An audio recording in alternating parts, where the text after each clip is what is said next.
안녕하세요. 대학 진학 입시 진로 컨설팅 기관 영자국입니다.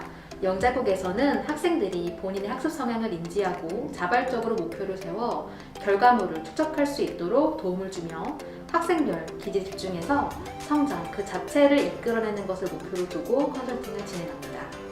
다음에 나오실 정진규 선생님께서는요, 특히 학생이 자신의 전공 관심 분야에 대해 스스로 깊게 고민하는 것에 대해서 중요성을 강조해 주시고 계십니다. 그 주제로 12월 18일 온라인 세미나를 진행해 주시는데요. 오늘은 선생님과 함께 세미나에서 진행해 주실 내용에 대해 미리 알아보는 시간을 갖도록 하겠습니다. 안녕하세요. 안녕하세요. 영자국 컨설팅 사업부에서 최상위권 학생을 담당하고 있는 정진규 컨설턴트라고 합니다. 선생님, 혹시 최근에 의대 입학생의 4%가 자퇴를 한다는 사실을 알고 계세요? 물론 더 높은 대학 네임을 위해 자퇴하는 경우도 있겠지만 이는 절대 낮은 수치는 아니라 할 수 있습니다. 그러게요. 힘들게 입학한 의대인데 왜 그럴까요? 다양한 원인이 있겠지만 의사라는 직업에 대한 이해가 부족하고 의예과에서 어떤 공부를 통해 무슨 연구를 할지 모르는 상태에서 입학을 하다 보니 공허함과 허무함을 느끼는 학생들이 있다고 조심스럽게 예측해 볼 수 있습니다. 실제로 제가 지도하여 의대를 보낸 몇몇 친구들도 힘들다는 얘기를 꺼냈었고요.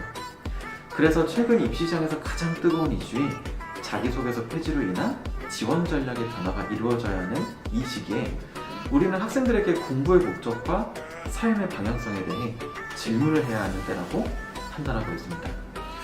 대학에서도 단순히 공부만 잘하는 학생보다 진학의 이유에 대해 보다 명확한 학생들을 더 선호하는 입시 트렌드가 만들어지고 있고요.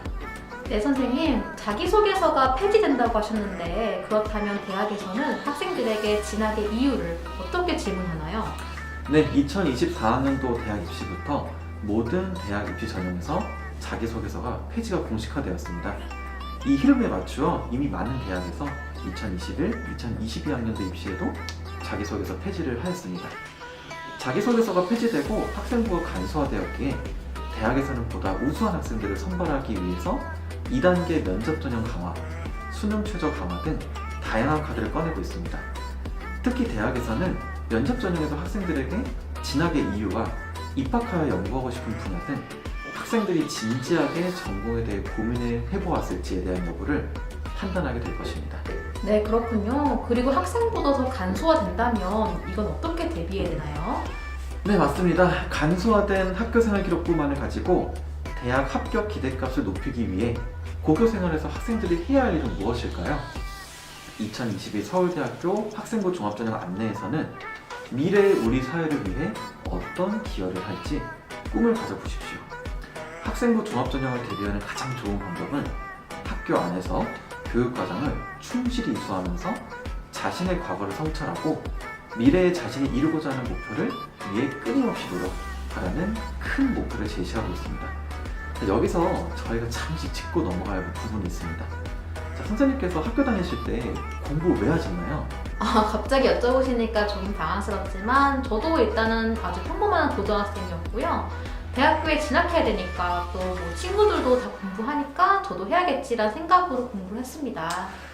저 또한 공부에 대한 이유, 이것을 내신 등급 외의 성취가 무엇이 있는지 느껴본 적이 없습니다. 그런데 현재 중등교육을 받는 학생들의 경우 과정 중심형 수행평가를 통해 나의 관심 분야에 대해 조사하고 확장을 통해 진로에 대해 보다 깊게 고민할 수 있는 기회가 주어진 상태이지만 제가 선생님께 드린 질문을 학생들에게 하면 대부분 지금과 똑같은 반응이 나옵니다. 그러면 공부를 잘하고 말고는 별로 관계가 없나요? 네, 아쉽게도 그렇습니다. 이 부분은 내신 공부뿐만 아니라 진로에 있어서도 직결되는 큰 문제입니다. 중학교 자유학기제, 진로 시간, 다양한 검사 등 미래에 대해 고민할 수 있는 시간이 주어지긴 하지만 학생과 학부모의 우선순위는 아무래도 선행 공부에 집중되어 있다 보니 인생에서의 중요한 고민을 할 수 있는 여유가 잘 없는 것 같습니다. 네, 학생들이 고민이 참 많겠어요. 그럼 이 문제를 어떻게 접근해야 할까요? 성취에 대한 다른 접근이 필요한 시점이라고 생각하고 있습니다. 이제 고1이 되는 학생이면 모르겠으나 예비 고2나 고3 학생, 특히 예비 고3 학생에게 진로를 찾아야 한다라고 얘기하는 것은 큰 의미가 없습니다. 혹시 선생님 저희뿐만 아니라 많은 입시업체에서 강조하는 탐구보고서 들어보셨나요? 네, 들어봤습니다. 수행평가로도 많이 나오고 주제 같은 걸 설정해서 탐구하는 과정을 담고 있는 보고서라고 알고 있어요. 네, 잘 알고 계시네요. 저희 회사에서는 성취라는 개념을 미래에 가지게 될 직업에 대해 고등학교 때부터 한 발자국씩 다가갈 수 있는 탐구 보고서를 통해서 접근하고 있으며, 이 과정에서 찾아야 될 부분은 검사를 통한 기지를 기반으로 학생들의 탐구 보고서 작성을 도와주고 있습니다. 기지를 기반으로 학생들의 탐구 보고서를 도와준다는 건 어떤 의미인가요? 한국 가이던스 SLT 자기조절 학습 결과를 기반으로 학생들의 성향을 먼저 분석합니다. 해당 보고서에서 나타나는 4가지 수치를 기반으로 부족한 수치를 상승시킬 수 있는 계획을 세우고 학생과 함께 소통하게 됩니다. 예를 들어서 인지 전략과 행동 전략이 매우 높아 제시하는 컨텐츠를 명확하게 소화할 수 있는 능력은 충분한데 동기가 부족한 학생이 있습니다. 이런 학생의 경우에는 탐구 보고서의 내용의 난이도를 매우 높이기보다는 향후 관심 분야에 대해 어떤 공부를 할 수 있는지에 대해 무게를 둔 보고서를 제시하여 동기 전략 상승을 꾀하고, 이를 통해 해당 학과 진학에 대한 목표를 보다 명확하게 할 수 있습니다. 그러면 반대로 인지 전략과 행동 전략이 부족한 학생은 어떻게 되나요? 인지 전략과 행동 전략이 부족한 학생은 동기 전략도 함께 낮은지 혹은 수치가 충분한지에 따라 또 접근법이 달라지게 됩니다. 해보고 싶은 의지는 높은데 방법을 모르거나 혹은 전체적인 의지 자체가 낮은 경우 등 다양한 상황에 맞춰 전략을 제시하게 됩니다. 이후에 보다 자세한 설명은 설명회 때 드리고자 합니다. 내가 공부하는 목적이 무엇인지, 왜 공부를 해야 하는지, 무엇을 바라보며 도전해야 하는지를 모르겠다면 학생 개개인의 기질에 따른 효과적인 탐구 보고서 접근법을 통해 함께 방법을 찾아 나갈 수 있기를 바랍니다.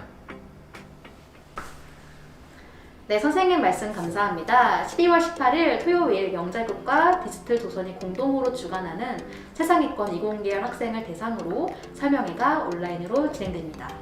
오늘 정진규 선생님께서 말씀해주신 개개인의 기질에 따른 효과적인 탐구 보고서 접근법은요, 특히 의학 계열을 희망하는 세상이권 20계열 학생이라면 꼭 생각해보고 넘어갈 것으로 보입니다. 온라인 세미나 일정 및 참여 방법은 영상 더보기란에 설명이 되어 있으니 꼭 참여 부탁드립니다. 네, 선생님 오늘 말씀 다시 한번 감사드리면서요, 우리 학생, 학부모님들께도 영상 봐주셔서 감사드립니다.